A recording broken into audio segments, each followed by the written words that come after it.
Welcome back to another episode of With a Grain of Salt.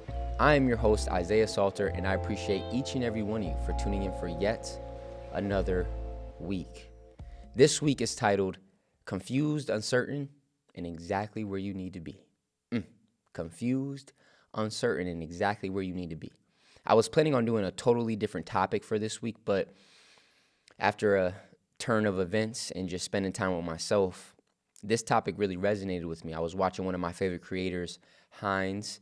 You guys know I love Heinz. If you don't know who Heinz is, go tap in on YouTube or watch his podcast, In Hindsight. He's an amazing creator, very peaceful, very calming. And I was just watching one of his videos while I was drinking some tea, and it really struck a chord with me. And so I adjusted this week's topic, and I'm happy I did because spending time with this script really hit me, and I feel like it's going to resonate with a lot of you. So with that being said, let's dive in, my beautiful brothers and sisters. Let's dive in. Point number one, when things seem to not be working, they might actually be working out better than you could imagine. When things seem to not be working, they might actually be working out better than you could imagine. There are seasons in life where it feels like nothing is clicking. You're putting in effort, showing up, doing the work, and the results aren't matching your expectations, which we will talk about. That gap between effort and outcome can be very discouraging. But sometimes what feels like not working is actually refinement and redirection. It's life rearranging things in ways you can't see. And what we tend to do is we tend to measure progress only by visible results. But we have to understand that there's invisible growth happening, character being built, resilience forming, and clarity sharpening. This is the moment to shift perspective, right? In these moments where, the progress isn't visible, these are the moments where we need to shift perspective.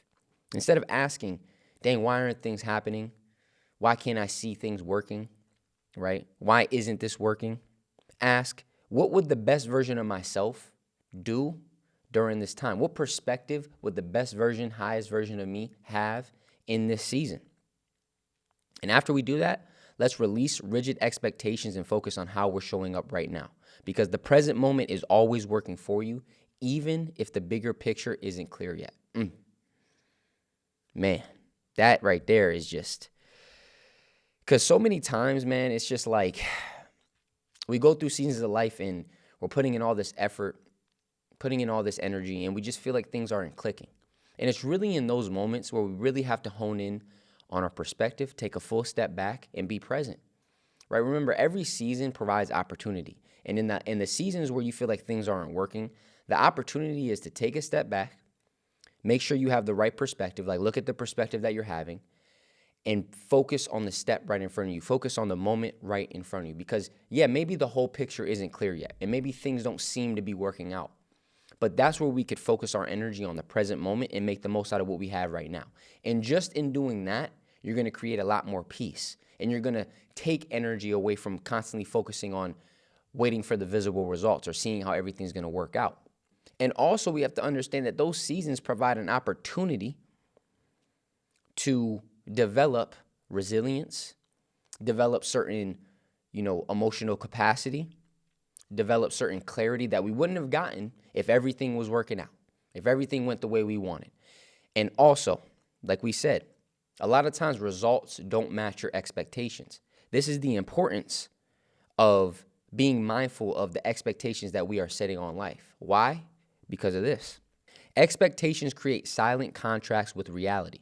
When life doesn't meet them, we suffer, not because life is wrong, but because we assumed it had to look a certain way. Releasing expectations doesn't mean lowering standards. It means loosening your grip so you can adapt. Releasing your expectations isn't about lowering your standards for life. It's about loosening your grip so that you can adapt to what life brings you, because things are not always going to go the way you expect them to go. And that's just part of life. But so often we create so much suffering and frustration in our life because we get so emotionally attached to how we want life to go. And then when life isn't going that way, we think something is wrong.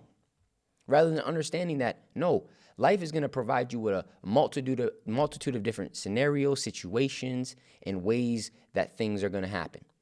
And it's our job right? Just like a surfer on a surfboard, to adapt to the wave of life. We don't need to get so emotionally attached to it needs to be this way that we stay so clung to that we're not able to embrace other ways that it's happening, right?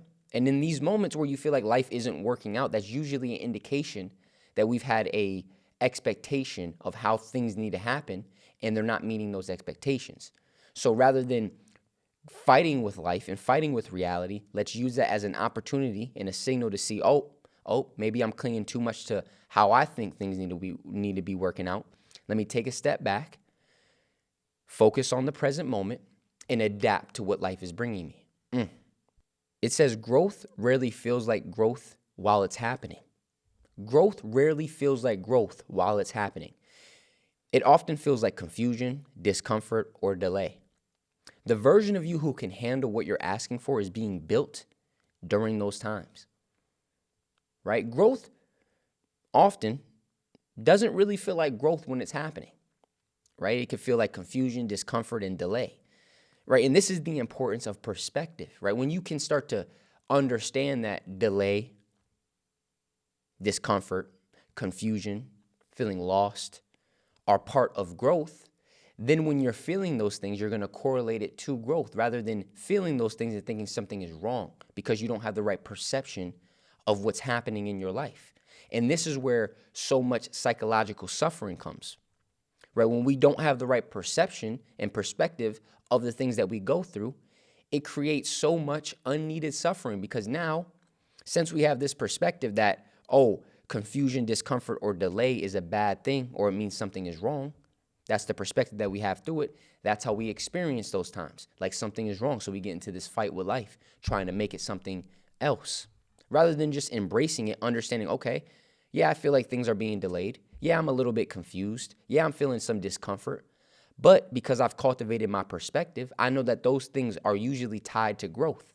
So rather than fighting this time, fighting this season, I'm going to adapt and work with it, understanding that there's some development happening right now, right? There's some perspective shifting happening right now. This is an opportunity to be very present and lock in on what's right in front of me. There's some character development happening right now. Let me always resort to that. And that's when I know my perspective is aligned with the highest version of me and not the past programming, right? And not the past programming. Just because you can't see it working doesn't mean it isn't. Just because you can't see things working doesn't mean things aren't working, because a lot of the growth is invisible. A lot of the growth is underground. And this is why you have to trust and have faith and understand that most of the times the growth happens in the unseen realm before it ever comes out in a place where you can see it, right? So we have to trust the unseen growth that's happening underneath underneath the ground and internally. And here's a beautiful analogy to tie that in. It's like planting seeds underground. For weeks, nothing breaks the surface. If you're judged by what you see, you'd assume that nothing is happening. But beneath the soil, roots are forming. And roots matter more than what's actually visible. The roots are actually one of the most important parts of the seed blooming, of the seed growing, right? Because it creates that strength and that depth to where the plant can actually withstand the things that are going to happen when it, breaks through the surface. So a lot of us, when we're going through different seasons and we feel like we can't see any visible growth happening, understand those are usually the seasons where there's a lot of stuff happening underneath the surface. And that stuff is usually even more important than the stuff that you actually can see, because it's that development, it's those roots that help us to, really sustain the things that we're going to step into. This is a really, really important thing. But this is a beautiful analogy, right? This is a beautiful, beautiful analogy. It's like planting seeds underground. For weeks, nothing breaks the surface. And if you're judged by what you saw, you'd assume nothing is happening. But beneath the soil, roots are forming. And roots matter more than what's visible. So a practice for point number 1. Each night or morning, whatever you want to do, write down one thing that didn't go your way, and then force yourself to write 3 possible ways it could secretly be serving you. Train your mind to look for hidden alignment. So good. right? You could train your mind to start looking for the good parts of what you're going through. You can train your mind to do that. And this is a great practice to do that. Let me write down something that I wanted to happen and it didn't go that way. And then after that, let me write down maybe some perspective shifts or some ways I could look at this situation that are actually positive, right? Let me really sit with that and let me work on that daily, because that's training my mind to always see the good in what I used to view as bad. To always make sure my perspective is aligned and not misaligned, right? Okay, things didn't work out. Well, maybe things are working out better than I could imagine, right? Maybe things are working out better than I could have expected. That's beautiful right there. That's a beautiful perspective shift. Maybe something's happening that I can't see beneath the surface, but I'm going to trust in that more than, oh my gosh, this isn't working out, and now I get frustrated, now I get into a fight with life trying to make it something that it's not. Let me learn how to adapt. Maybe this is asking me to adapt, right? Maybe this is life testing my adaptability, because adaptability is incredibly important for you to continue to elevate into a better version of yourself, because you're going to constantly have to adapt to things that are outside of your control and to things coming in that you didn't expect. And we'll do a whole podcast on adaptability, because that's a whole topic we need to dive into in itself. But it's a great practice, right? Let me write down, some things that aren't going my way or something that happened that I didn't expect. And then let me challenge myself to have the right perspective on it. Let me write maybe some, possible positive ways that this could actually be helping me and not hindering me. Point number 2, when everything feels like it's falling apart. Sometimes it's not that things aren't working, it's that they're actively collapsing. Relationships shift, opportunities disappear, plans unravel, and it can feel very terrifying. But destruction isn't always punishment. Sometimes it's protection. Life will remove what you're too attached to, especially when it knows you're meant for something different. Even good things can expire, not because they were bad, but because they were seasonal. We outgrow environments, we outgrow roles, we outgrow relationships, we outgrow identities. And when we cling to them, life has to shake us loose. What feels like falling apart might actually be things falling into place. That is a beautiful reminder. That is a beautiful reminder. A lot of times, what feels like destruction isn't always punishment. Sometimes our life needs to fall apart in order for things to actually fall into place. A lot of times, we're so attached to certain things that we have in our life, and life needs to shake us loose so that we can let go. Because it's that letting go that allows for space for more aligned things to come in. Because a lot of times we outgrow environments that we're still attached to. A lot of times we outgrow roles that we're still attached to. A lot of times we outgrow relationships that we're still attached to, right? And when we're not willing to let go, life is going to make sure that we let go, because remember, when you have a dream, when you have a goal, when you're trying to be the best version of yourself, the whole universe conspires to help you achieve it, right? So when you're too attached to things that no longer serve you, you best believe there's going to be some shaking up in your life. There's going to be some falling apart in your life. But we're not going to view those things as a bad thing. We're not going to view that as destruction. We're going to view it as refinement, development, things falling into place, right? So always remind yourself of that. That's a reminder that I have all the time in my mind. What feels like falling apart might actually be things falling into place. What feels like falling apart might actually be things falling into place. Attachment makes transition feel like tragedy, but often we're grieving familiarity, not alignment. The pain isn't always about what was right, it was about what was comfortable. This is such a good point.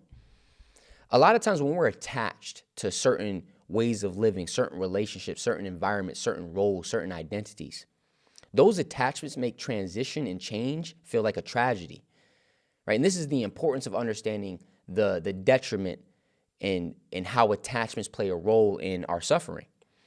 But often we're not grieving, we're not grieving alignment. We're not grieving something that is necessarily the best for us. We're grieving familiarity. A lot of times that's why we have so much pain when we need to let go of something that no longer serves us, is We're grieving the familiarity, the comfortability of what that thing was, right? We were so used to having this thing or this person or this perspective in our life. And now when we have to let go, it's uncomfortable, right? That's uncomfortable because now we're stepping away from what was so comfortable and known to us, and we're stepping into something new. You can't receive what's meant for you if your hands are full of what isn't. Sometimes emptiness is preparation. Whew. You cannot receive what is meant for you when your hands are full of things that aren't. Right? So sometimes that emptiness is preparation to hold space for these newer and more aligned things. Right? If your hands are constantly full of things that no longer serve you, yeah, life is going to have to shake you up so you can let go. So a lot of times when you feel like life is falling apart or you're being shaken up, let's not view that as a bad thing. Maybe that's life trying to, get you to release the things that no longer serve you so that you can actually hold space for the things that it has for you.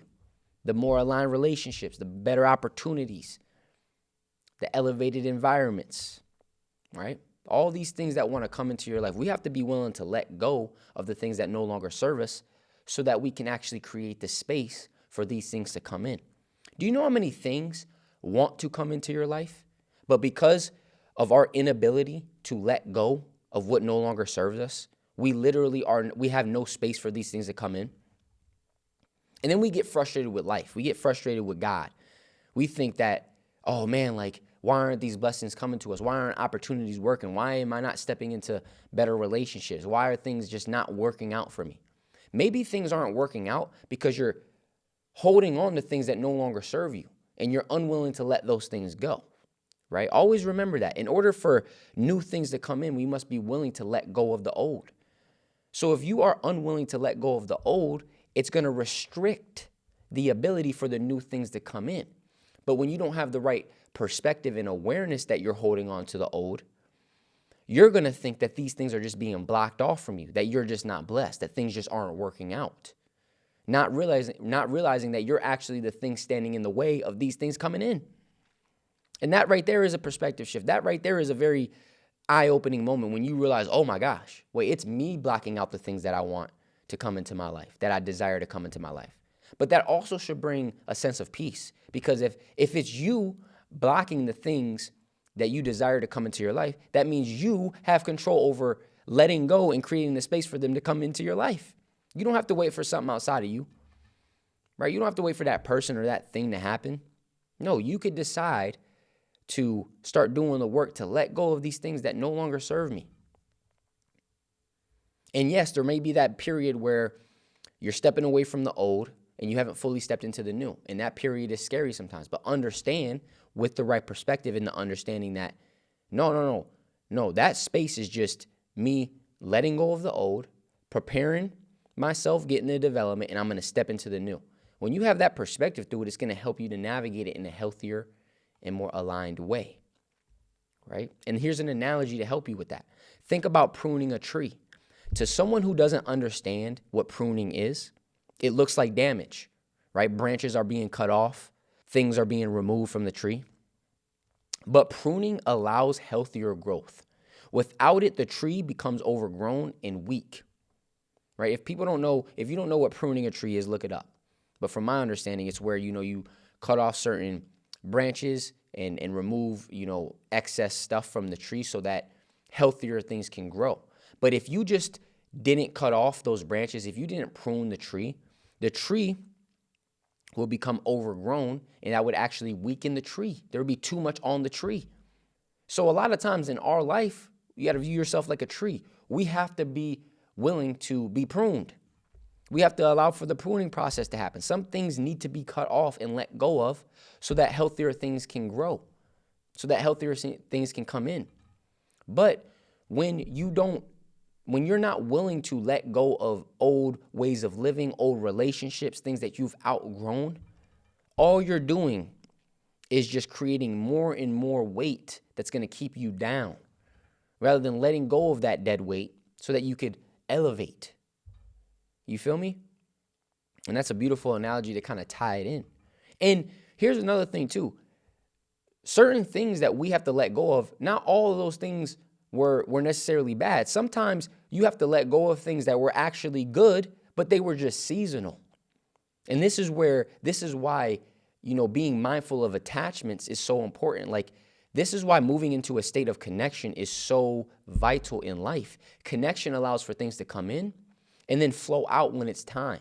But when things come in and we're so quick to emotionally attach ourselves to them, and then we want to hold on and cling to them, yeah, they might have been good, but those attachments actually block the ability for that thing to flow out of our life when it's time. And when we block the ability for those things to flow out of our life when it's time, we also block all these other things that want to come in because there's no space. There is no space. Imagine a bus. This is just an analogy that popped in my head. Imagine a bus full of people who were unwilling to get off the bus when it was time for them to get off the bus. Eventually, there would be so many people on the bus that anybody new wanting to come in, it would be too crowded and there wouldn't be no space. No, but the bus goes from one stop to the next, and every stop, people come in, but also people leave. And it's the people leaving that create space for the people to come in to have seats. But if nobody was willing to get off the bus and it just kept going to every stop and more people kept getting on the bus, eventually it would be way too overcrowded. It would hinder the bus driver's ability to see behind them in the rearview mirror. It would hinder the ability for new people to come in. It would hinder the ability for people to get to where they need to be. And it would create a lot of just frustration for everybody on the bus. Now there wouldn't be a lot of space. Nobody has leg room. People are pushed up against the glass. And that's what happens in our life when we're not willing to let go of the things that no longer serve us. And things no longer serving us doesn't mean that they were bad. It doesn't mean that we're going to view these things negatively. It's just how life works. A lot of things that we experience and a lot of things that we step into were meant to be in our life for a season, not for our whole life. But a lot of times when we create these attachments and we place part of our worth and our value and who we are into these things, that creates the unwillingness and inability to let go of them when it's time. So this is where awareness is so important. Sometimes you got to take a full step back and become aware of, dang, what are certain things in my life that I'm really attached to, that I really feel like I cannot live without? Who are certain relationships and people in my life that I really feel like I can't live without? And then I need to ask myself, is that healthy or not? Truly, is this a relationship that is helping me or hindering me? Real talk. Let me get clear on the vision of who I'm trying to become, who I'm trying to embody, and then let me ask myself, does this relationship or this thing align with that version of me? And if it doesn't, that probably means I'm going to have to let go of it. That probably means I'm going to have to let go of it. So let's be mindful of that. Let's be mindful of that. And before we move on to the next point, I want to kind of break down how we can let go, right? Because that's a question a lot of people ask. How do I let go, right? So I want to kind of give a little perspective on that and read something that I was working on, because once I saw this, that I put this in the script, I was like, you know what? Let me also tie in some things that can help people to understand how to let go, right? So how do we actually let go? The first thing is acceptance. You cannot let go of something that you're still arguing with or unwilling to accept in your head. As long as you're thinking, oh, this shouldn't have happened, they shouldn't have left, it was supposed to work, you're fighting with it, right? That's control. That's still being emotionally attached to how you wish it happened rather than accepting the fact that this thing has come to an end. So acceptance helps to create peace. So it sounds like, okay, yeah, that was hard. That was painful, man. I spent a lot of time with that person. You know, it's incredibly uncomfortable. But this is where I am. Acceptance. Point number 2 on that. Stop replaying the what if story. This is huge. Oh, what if I said this? What if I did this? Oh, what if I would have? What if? What if keeps you emotionally tied to something that already ended, that already happened. So if you keep replaying what if in your mind, you're going to keep being emotionally stuck in the past. And that's going to inhibit your ability to let go, right? So be mindful of this. Be mindful of this. And for me, the best way I can explain how like letting go works. It's like if you have a fist and you're holding so tightly onto something, it's the act of opening your fist up. That is what letting go is. Like that is the picture you need to have in your mind. When your hand is tight, like this takes effort, right? Think about this. Like if you can see me right now, and if you're listening, clench your fist. Like that takes effort to clench and keep it clenched, right? So that's what's happening when you're not letting go, is you're continuing to give energy to this thing. And that takes a lot of effort just to keep giving energy to this thing. How do we give energy to this thing? We focus on it mentally, right? We keep fixating on the past. And then us fixating on the past creates a certain emotion. And that emotion drives more thoughts that make us fixate on the past or fixate on that person. And we're just stuck in this loop. And now we can't let go. And it's just creating this clenched fist. Right? But understand, like open your hand up. Open your hand up right now. Right? Just the act of doing that. Right? If that's the practice. I want you to clench your fist for 20 seconds. Right? And really just keep it clenched. And see how much energy and effort that takes. Like you have to mentally focus on keeping your fist clenched, right? And then after the 20 seconds up, relax it and just let it open up. Just let it open up. And just from doing that, right? You're not even forcing your hand to stay open. You're just letting it, you're just relaxing it, releasing the grip, and your hand naturally opens up and you start to feel a lot better. It's like, okay, that doesn't take a lot of energy. That's what letting go is. That's it right there. You relax the grip. Letting go is relaxing your emotional and mental grip on this thing or this person, right? On this thing and this person. And now, how do we do that? How do we relax our grip? Because where your focus goes, energy follows. This is why I tell people to create a vision for your life, right? Because if you're not being defined by a vision of the future, you're going to be defined by a record of the past. Most people aren't able to let go because all that they have to look at is the past. They have nothing to look forward to at all. So this is where you take out a pen and a piece of paper, write out the best version of myself, the desired reality you want to live, right? How would that person be thinking on an everyday basis? How would that person be feeling on an everyday basis? And what actions and habits would that person be taking on an everyday basis? And what I want you to do is I want you to start focusing all of your energy on trying to align yourself with that every single day. What that's going to do when most of your focus is going on, okay, how can I align myself with the best version of me that I've written down and I've spent some time creating? And you're focusing on that. Naturally, you're giving more energy to that, and you're taking away all of the energy that you were giving to constantly thinking about that person or that thing in the past. All right, because you can't think about both at once. So this is the importance of self-awareness, right?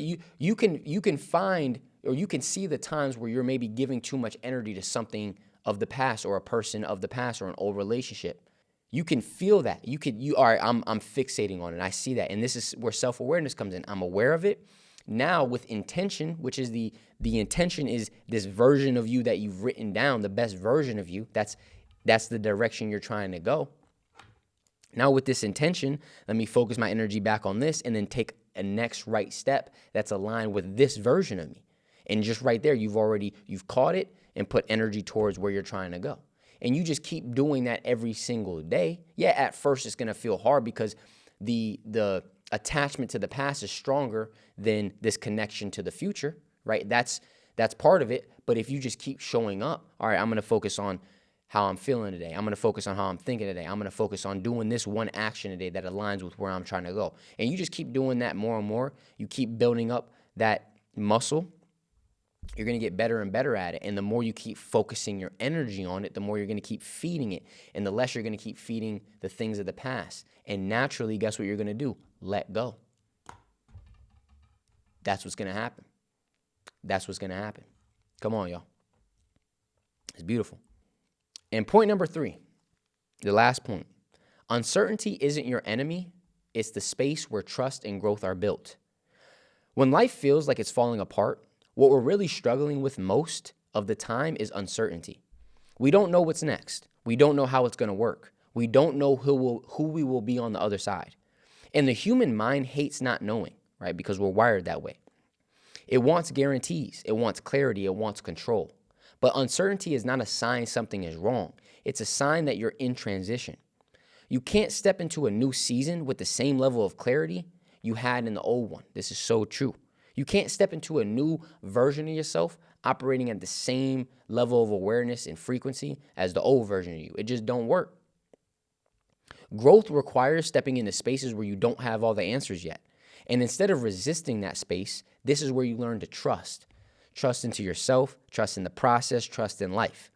The unknown isn't there to scare you, it's there to stretch you. Right? When you're going through seasons of uncertainty, stepping into the unknown, yeah, you may feel fear, you may feel doubt, you may have all of these questions, you may be confused.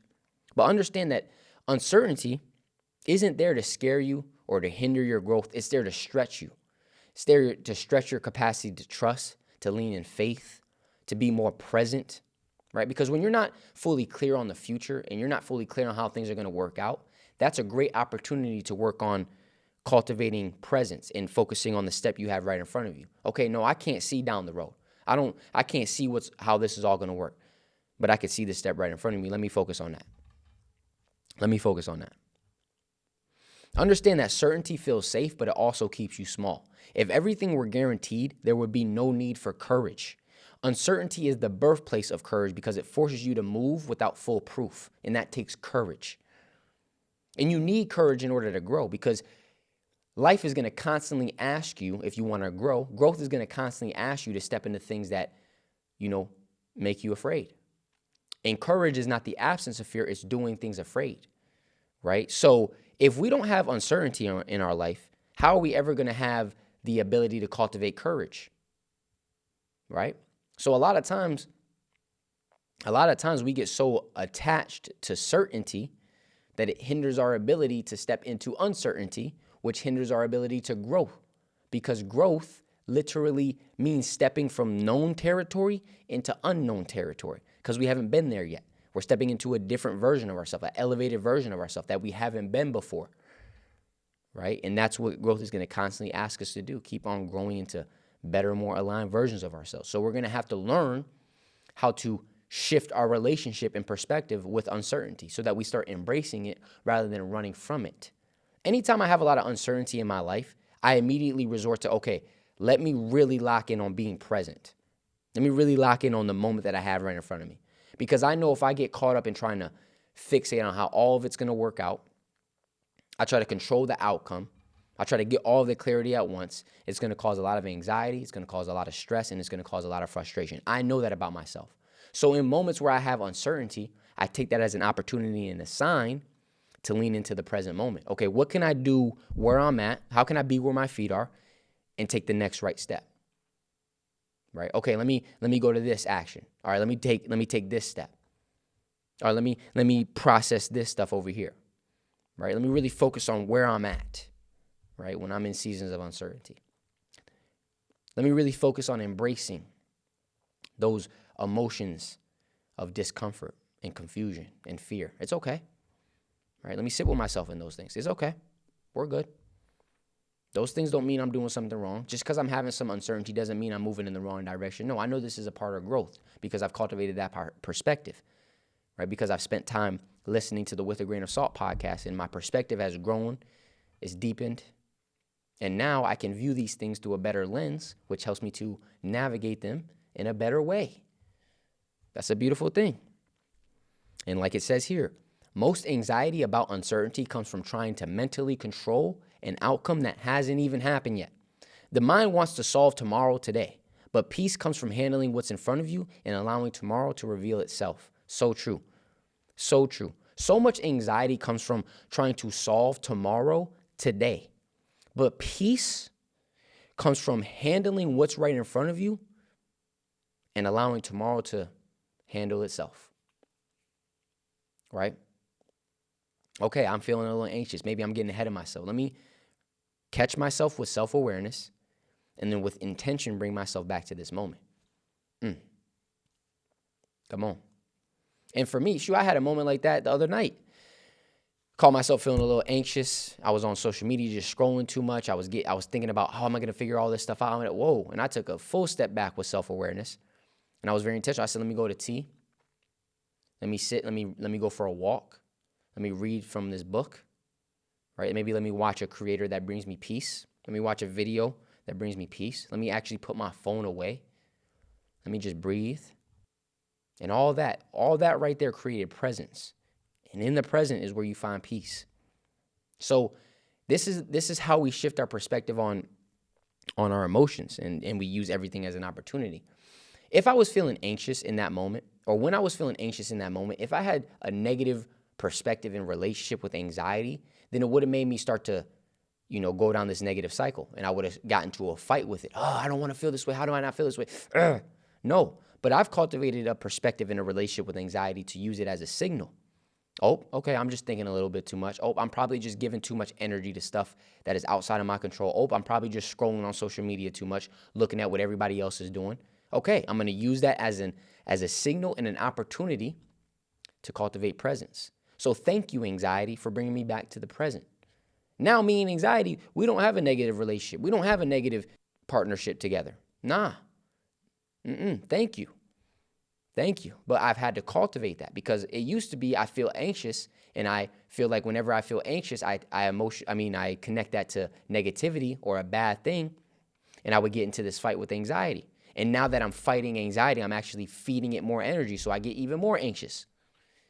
Right? And then that's what makes so many people susceptible to going to all of these unhealthy habits to try to take away those emotions. Rather than learning how to process them in a healthy way, have a healthy relationship with them, and then using them as guides and signals to help you to take the next right step and make aligned actions, cultivate presence, right? Because emotions aren't bad. It's our perspective and relationship to the emotion that creates bad experiences from them, right? None of these things in life aren't bad. Uncertainty isn't a bad thing. Discomfort isn't a bad thing. Letting go isn't a bad thing. Being confused isn't a bad thing. Having anxiety isn't a bad thing. Feeling frustrated isn't a bad thing. The only time that they become bad in our life is when that's the perspective we're viewing them through. That's the relationship that we've cultivated with them because of how we were programmed and conditioned growing up. Oh man, I always heard that anxiety is the enemy, or it's not a good thing to feel anxious. So whenever I feel anxious, I think there's something wrong with me because I identify with my emotions and it's part of my identity. So now because I think something is wrong with me, I'm fighting with myself. Rather than understanding I'm a human being, which means I'm going to feel a multitude of different emotions. And when I feel different emotions, I can lean into them and get different understanding and clarity within myself, right? Because I've sat with my emotions and I've cultivated healthy relationships with each of them, I have certain practices that I can go to when I feel different emotions. Come on. What are the practices that you associate with anxiety that are healthy? But most of us, because we're not taught how to process our emotions, we run to all of these things that are not healthy for us to kind of suppress those emotional states. I know I'm going on a tangent right now that's off the point, but this stuff is deep. It's not off the point because we were talking about anxiety, but yeah, when I'm stressed because I haven't cultivated a healthy relationship with stress, I just run to this thing to suppress it. Let's cultivate that self-awareness. What am I usually doing when I feel this emotion? And is what I'm doing, is the habit that I do or the action that I do from this emotion healthy or not? Let's start to become, we need this information. Self-awareness helps us to understand ourselves, right? Cultivating awareness on these things, it helps us to get the information and feedback of how we're moving so that we can shift how we're moving into a better and more authentic and aligned state. Come on. Uncertainty is not a sign you're lost. It's a sign that you're growing. I love that. Uncertainty is not a sign that you're lost. It's a sign that you're growing. Right? Growth is going to constantly ask you to step into uncertainty because that's where growth happens. If everything was clear all the time and you knew how everything was going to work, you wouldn't need to cultivate courage. You wouldn't need to cultivate faith. You wouldn't need to trust in the process. Right? And all of those things are needed for you to grow. So when things are uncertain, we assign the meaning that, uncertainty is a part of growth. Let me embrace this time. Let me not run from it. It's going to be okay. And it's a seasonal thing. It's temporary. Uncertainty will never last forever. Just like no season will last forever. Everything is temporary. So we embrace the season that we're in. with the right perspective. We make sure that we're honing in on the things that we have control over. We're honing in on the things that we have control over. And we're taking it one day at a time, one step at a time, with a grain of salt. Come on. An analogy. It's like driving at night with headlights. You can only see a few hundred feet in front of you, but that's not enough to get you all the way home, right? You don't need the entire road lit up, just the next stretch. That's so true. So true. When you're driving at night, right, and you got the headlights only show you a few hundred feet in front of you. That's not enough to see or get you all the way home, right? But you just keep on trusting in the space that you could see with the headlights, because you know that if I keep driving in this direction, the headlights are going to keep on illuminating 100 feet in front of me. Even though I can't see all the way down the road, I'm going to keep trusting in that. And eventually, I'm going to get home. Don't try to map the whole journey. Just keep moving the car forward. You don't need to try to figure everything out right now. Just keep on driving in the direction that you can see with the step right in front of you. That's it. We're going to keep taking steps. And how do we know where we're trying to go? Because we've created a vision for our life. And that intention is driving our direction. Come on. And if you don't move with intention, you're going to always resort back to the past and what's familiar. That's why most people, when they try to grow, they just resort back to old ways, because they haven't set an intention for where they're trying to go. You can't just say, I'm trying to grow. There got to be more depth to it. There has to be an intention to it. What are you trying to grow into? Where are you trying to grow to? Who are you trying to become? Right? This is where we have to take time and write this stuff out. Who do I really want to become? Right? What does the best version of me really look like that I can conceptualize in my mind? Let me spend some time with that, and then let me write it out. And now I can see, okay, I have the best version of me, and I see how that person will be feeling on an everyday basis, how that person would be thinking on an everyday basis, what perspective that version of me would have, what actions and habits that version of me would take. And then I'm going to do my best every single day to take steps in that direction. We're not going to become that person overnight, but if we could take one step every single day, and the more and more we keep taking steps in that direction, the more we're going to start embodying that version of us. And when you become that version of you, you're going to have the things that are aligned with that version of you. The lifestyle, the relationships, the environments. Come on. Because remember, in life, you don't attract what you want, you attract what you are. So when you become that, you're going to attract things that are in alignment with that. This is deep stuff. This is deep stuff. I love this. This is a practice for point number 3, the last point. When you feel overwhelmed, when you feel uncertain, shrink your focus in those moments and ask, what is one clear step I can take today in this moment? Then take it. Don't try to map the whole journey. Just take that step. Don't try to figure everything out. Just take that step, right? And we just keep on shrinking our focus to what we have right in front of us every single time. We feel a little overwhelmed. We feel a little uncertain. We feel a little confused, and we're trying to figure everything out. And we catch ourselves starting to overthink. Whoa, catch it. Bring yourself back. Do this practice. Take the next right step. We got this. And the more you practice catching yourself and bringing yourself back to the moment, the better you're going to get at it. Just like anything in life. Just like anything in life, the more you practice, the better you will get. So at first, yes, it's going to be hard to do this stuff because you're just starting out. But you just keep showing up for yourself. Just like we keep showing up every week with this podcast. Keep showing up for yourself. And you're going to get to exactly where you need to be, and you're going to get better and better at it until it becomes who you are. Come on, beautiful brothers and sisters, beautiful people. So yes, that's going to do it for this week's episode. I hope you guys enjoyed this. I hope you guys got some insight and perspective from this. I love each and every one of you. And remember, most importantly, to take everything with a grain of salt. I will catch you guys next week. Deuces.